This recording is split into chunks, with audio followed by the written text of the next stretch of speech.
For centuries, when the Western world looked at the Amazon, it saw only one thing: a green hell. A savage void that swallowed humanity and forbade civilization. Historians and explorers told us that before the Europeans arrived, this place was pristine. To them, the Amazon was home only to small primitive nomadic tribes who lived without leaving a trace on nature. In 1541, when the Spanish explorer Francisco de Orellana descended the Amazon River, he claimed to see great white cities and millions of people along the banks. When he returned to Europe, they laughed at him. "You were hallucinating," they said, driven mad by the heat. His accounts were buried in history as tall tales, myths of an El Dorado. But 500 years later, Orellana's ghost has been proven right. The jungle lied to us. Beneath the emerald canopy of Ecuador's Upano Valley, modern science has awakened a phantom. This is not a village. It is certainly not a tribe. This is a massive empire, built with complex engineering that rivals the grandeur of ancient Egypt or the Maya. Welcome to Aevum Archive. Today, we pull back the vines and reveal the Amazon's lost empire. This great discovery was made not with shovels, but with light. In 2024 and 2025, archaeologists used LiDAR technology to digitally strip away thousands of years of vegetation. Their goal was to find small settlements, but the image that appeared on their screens shocked the scientific world.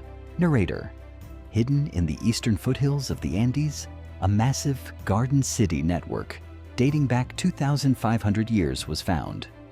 While Rome was just a small republic in Italy, here in the jungles of Ecuador, a complex civilization was thriving. Look closer. These aren't randomly scattered huts.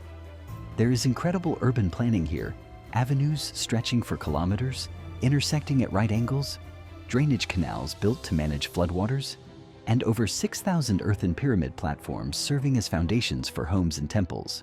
The scale is staggering. These settlements sprawl over hundreds of square kilometers.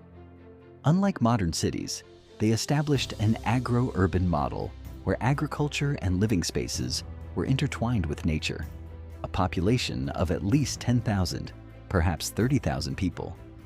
For that era, this figure meant a colossal metropolis.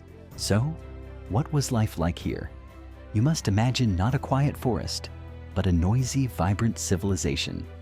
In the mornings, smoke rose from thousands of chimneys, and merchants transported goods along wide avenues. These people were not just hunter-gatherers, they were master farmers. They shaped the land to increase the yield of the volcanic soil. They grew corn, manioc, and sweet potatoes, and consumed a fermented drink made from corn called chicha.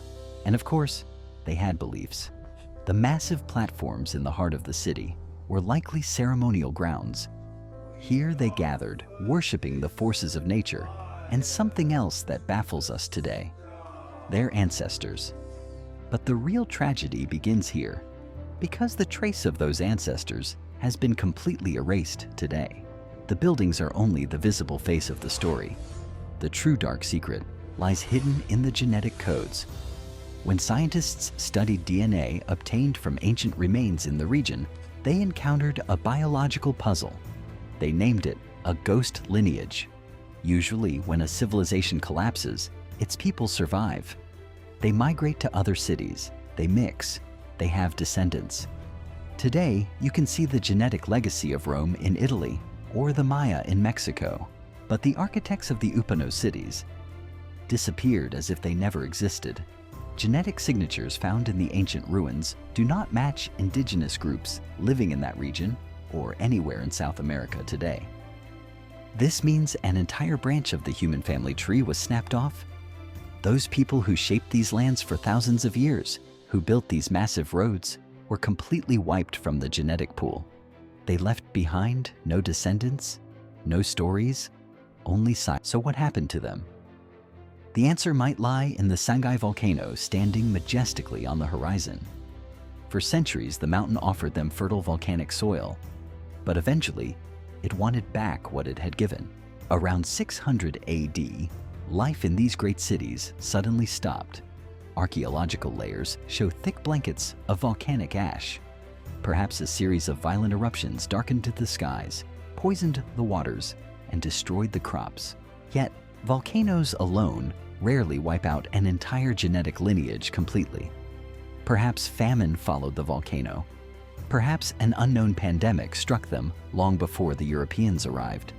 The only certain thing is this: the jungle took back what belonged to it. For 1,500 years, it hid this massive metropolis beneath its roots and vines. The Amazon is no longer a blank spot on the map. It is a graveyard of empires. The discovery of the Upano Valley reminds us of our hubris. It throws in our faces how fragile we are against nature, no matter how great our civilization is. We have only just turned the first page as our lasers continue to scan the forest. What other phantom civilizations waiting beneath the roots will we encounter? To not miss new journeys into history's shadowed secrets, subscribe to Aevum Archive, because this is where history meets eternity.